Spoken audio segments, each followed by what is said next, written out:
Well, hello guys, welcome to The Corner, where we're talking about anime, manga, and everything in between. And today we are talking about Akashic records, and for some odd reason I still can't say that without messing up. So let's get this video started right now for episode 11.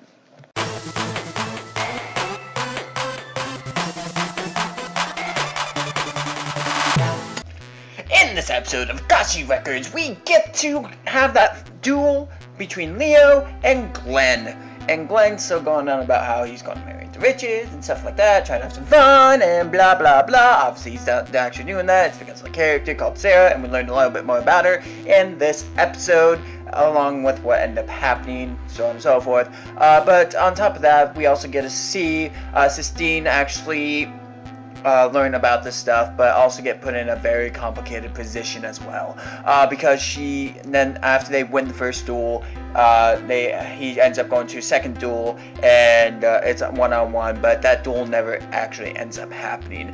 This episode was extended throughout the preview, so you got to see a lot more about this episode, which I love the most about this anime, is how it continues on even well into the credits to give you every little bit of detail that they can possibly give you in one episode, and that's the best. I love that when it comes down to animes. They may have credits rolling, but they're still going.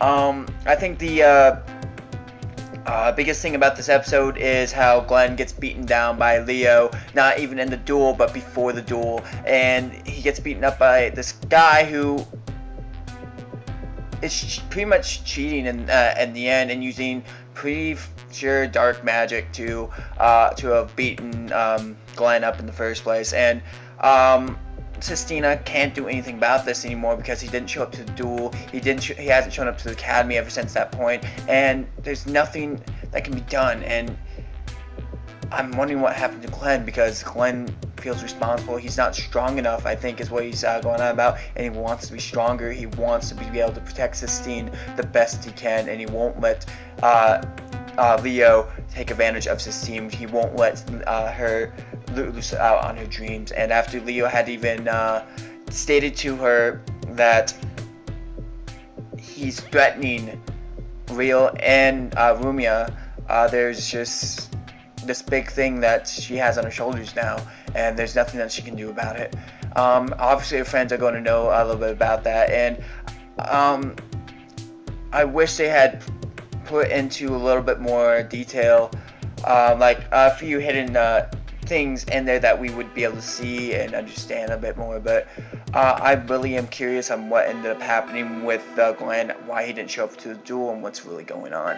I mean, his rank was blurted out in front of Sistine. Maybe that's what got to him or something, but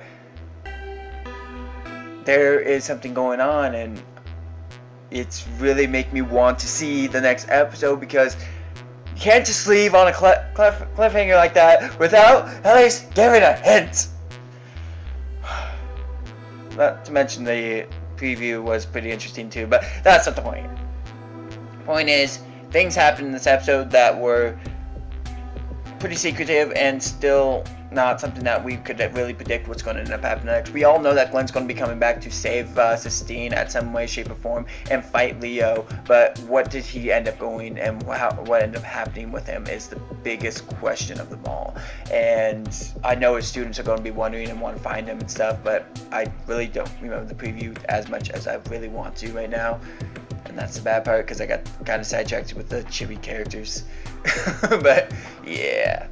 But anyways, you guys, all amazing so far, this anime, how well it's been being played off, what they've been doing. I simply have enjoyed every little bit of it, because it seems like a love story between Sistine and Glenn, and what he wants Sistine to do, and how he's going to support her no matter what. You would have originally thought that it was kind of like this harem type of anime, but it's not. It's literally just like this little love story brought into perspective. So I can't wait to see the rest, and I really can't wait for next week. And I can't know how many times I need to say this, but anyways, you guys, I'm going to leave it off there, because obviously too much. I just can't keep going. Just gotta stop here. I gotta stop here. So until the next time, you guys, I hope you have a great day and a fun one as well.